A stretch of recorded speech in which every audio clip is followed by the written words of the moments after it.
আউযু বিল্লাহি মিনাশ শাইতানির রাজিম বিসমিল্লাহির রহমানির রহিম আল্লাযিনা জেরের পাশে ইয়া সাকিন এক আলিফ টেনে পড়বেন। হামজা লাম জবর আল লাম জবর লা আল্লা জালি জি আল্লাজি নুন জবর না আল্লাযিনা আলিফের ওপরে জাবার দিলে হামজা পড়তে হয় এবং আলিফের ওপরে জাবার কেন দিতে হবে? যদি আলিফ লাম যদি পাশাপাশি থাকে এবং আলিফ যদি খালি থাকে তাহলে অবশ্যই আলিফের ওপরে জাবার দিবেন। আল্লাযিনা ইয়াজ ইয়া জাল জাবার ইয়াজ কুরুনাল এই লামের সঙ্গে মিলবে। কাপ পেশ কু র পেশ রু পেশের পাশে অসাকিন এক আলিফ টেনে পড়বেন। নুন লাম জাবার নাল কুরুনাল ল হা খার যাবার এক আলিফ টেনে পড়বেন। লাম খার যাবার ল হা যাবার হা ল হা ল কেন বলতে হচ্ছে লা কেন বলছি না? যদি আল্লাহ লেখা থাকে তাহলে ডান পাশের অক্ষরটি দেখবেন, ওপরে জাবার বা পেশ যদি থাকে তাহলে আল্লাহ লেখাটি মোটা করা হবে ল হা কিয়ামাউ। এখানে ঈদগামে বা গুন্না খার যাবার এক আলিফ টেনে পড়বেন। কবজের কি ইয়া খার যাবার ইয়া কিয়া মিম অ যাবার মাউ কিয়ামাউ। দুই জাবার দুই জের দুই পেশ যদি থাকে এবং তাসদিদ বালা অক্ষর সাথে যদি যুক্ত হয় তাহলে একটি জাবার একটি জের বা একটি পেশ বাদ দিয়ে উচ্চারণ করতে হবে। ওয়া কুউদাউ এখানে ঈদগামে বা গুন্না পেশের পাশে অসাকিন এক আলিফ টেনে পড়বেন। কফ পেশ কু আইন পেশ উ কু দাল ও যাবার দাউ কুউদাউ। ওয়ালা খার যাবার এক আলিফ টেনে পড়বেন।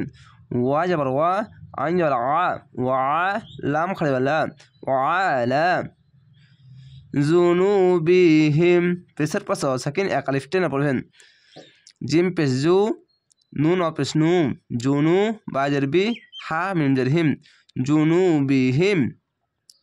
ওয়া ইয়া এখানে দেখেন ইয়া যাবার ইয়া ইয়া বলবেন, কেউ বলে ওয়া এরকম ভাবে ইয়া যাবার ইয়া না বলে ওয়া এরকমভাবে উচ্চারণ করে নাই, তো এটাকে ইয়াই পড়বেন। ওয়া যাবার ওয়া ইয়া যাবার ইয়া ওয়া ইয়া তা যাবার তা ফা কাব যাবার ফাক ওয়া ইয়া তা ফাক কাব যাবার কা র পেশ রু পেশের পাশে অসাকিন এক আলিফ টেনে পড়বেন।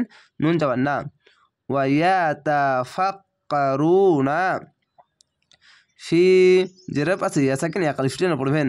ফা ইয়েজের ফি খল কিস খল আম যাবার খল কফ সিনজের কিস খল কিস সামাওয়াতি খার যাবার এক আলিফ টেনে পড়বেন। এখানেও খার যাবার এক আলিফ টেনে পড়বেন।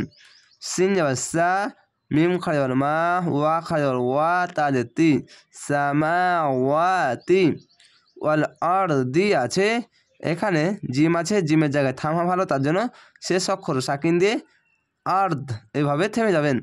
ওয়াল আম যাবার ওয়াল হামজা র যাবার আর ওয়াল আর দি ওয়াল আর দি থামতে গেলে ওয়াল আর্দ এভাবে থেমে যাবেন। রব্বানা যাওয়ার পাশে খালি আলিফ এক আলিফ টেনে পড়বেন। রব যাবা রব্বা যাবার বা রব্বা নুন আর যাবার না রব্বানা মা যাওয়ার পাশে খালি আলিফ এক আলিফ টেনে পড়বেন।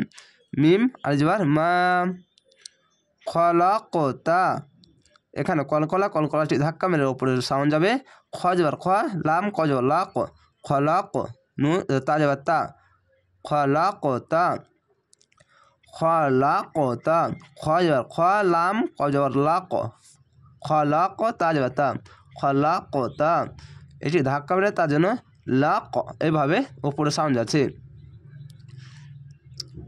হাজা যাওয়ার পাশে খালি আলিফ এক আলিফ টেনে পড়বেন।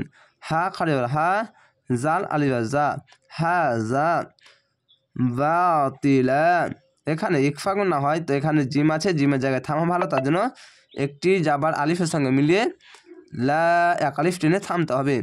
বা আলিফার বা যাওয়ার পাশে খালি আলিফ এক আলিফ টেনে পড়বেন। তো যেতি বা তুই লাম আলি যাবার লা বাতিলা। সুবহানাকা খার যাবার এক আলিফ টেনে পড়বেন। এখানে কলকলা ধাক্কা মেরে নিচে সাউন্ড আসবে। সিন বাপে সুব হা খার যাবার হা এটি হা এরকম হবে না, এরকম নয়, এটি হা এই হাটিকে পরিবর্তন করতে হবে। কীভাবে? বাতাস বের করে পড়তে হবে এরকমভাবে হ্যাঁ খার যাবার হ্যাঁ সুবহা নুন জবর না কাফ জবর কা নাকা সুবহানাকা এভাবে হবে। ফাকিনা যাওয়ার পাশে খালালিশ একালিশ টেনে পড়বেন ফা জবর ফা কফ জবর কি ফাকি নুন আজবা না ফাকিনা আযাবান নার। আয়াত আছে থামতে হবে, তার জন্য শেষ সকল সাকিন দিবেন, দিয়ে 3 আলিফ টেনে পড়বেন। কেন যাবার পাশে খালালিফ একালিফ টেনে পড়তে হয়, শেষ সকল সাকিন দিলে 1 2 3 3টি অক্ষর 3 আলিফ টেনে পড়বেন, মধ্যে আরজি হবে। এখানে ওয়াজিব গুন্না এবং যাবার পাশে খালালিফ একালিফ টেনে পড়বেন। আইন যাবার আ জাল আলিফ জা আজা বা নুন যাবার বান আযাবান নুন আলিফ না রাজরি নারি আছে থামতে গেলে নার। আশা করি আপনারা এই ছোট্ট ভিডিওর সাহায্যে গুরুত্বপূর্ণ বিষয়গুলি আপনারা শিখে নিতে পেরেছেন। অবশ্যই চ্যানেলটিকে সাবস্ক্রাইব করে রাখবেন পরবর্তী ভিডিও দেখার জন্য। ভালো থাকেন, সুস্থ থাকেন। আসসালামু আলাইকুম।